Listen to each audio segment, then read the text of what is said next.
This is what China's worst ever drought looks like. The Yangtze River, the longest in China, running dry.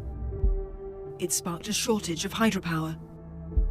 And in Sichuan province, factories were shut down to ease the power shortage.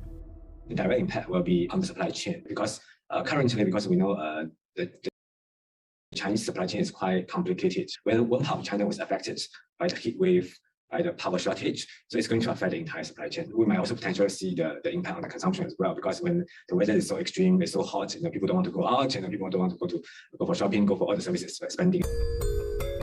The heat wave is the latest threat to face the Chinese economy, following a fresh set of disappointing data on industrial production and retail sales.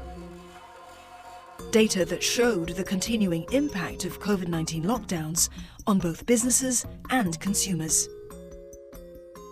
The key issue is really the property sales. Are we going to see the recovery of the property sales? I think that will be the key of all the things. It's the property sales by value is falling faster than the property sales by volume, right? So what does this mean? This means actually the property price is facing a downward, the pressure. If the price continues to go down, which means the property sales by value is falling faster than the property sales by volume. The unemployment rate is easing, but youth unemployment reached a record rate of 19.9% in July. That means 1 in 5 young people can't find a job. China has seen some very worrying unemployment figures. The most direct impact is obviously on consumption, which is already over 50% of the Chinese economy. The public servants and the teachers' salaries have been cut by something around 30% in some of the wealthiest regions in China this year. And many of the jobs that were lost since last year has been in the high-tech sector. It really affects people's sense of optimism, which is so fundamental to the growth of the economy. In a surprise move, China trimmed its key lending rates again, just a week after 2 interest rates were cut. The latest cuts will bring down the cost of mortgage repayments.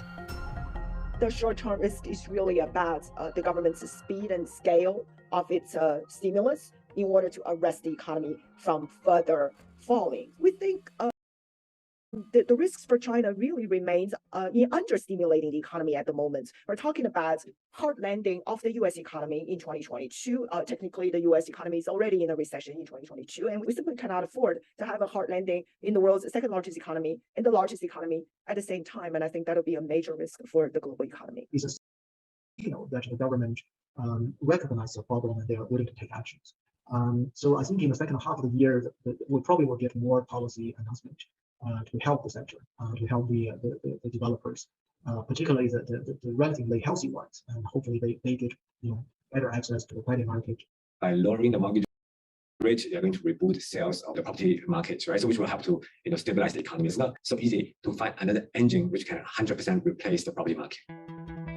Despite such headwinds, there's optimism that bright spots can still be found in the Chinese economy.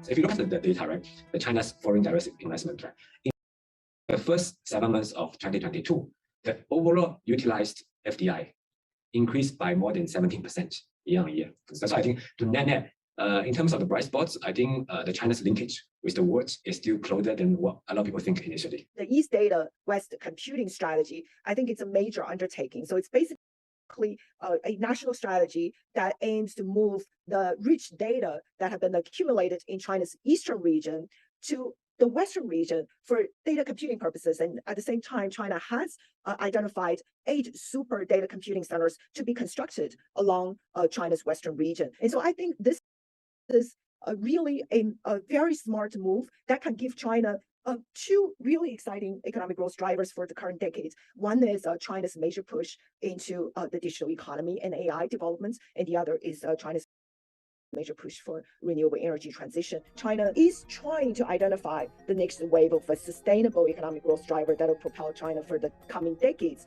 And I think the current focus on technology, digital infrastructure, renewable energy investments are all spot on.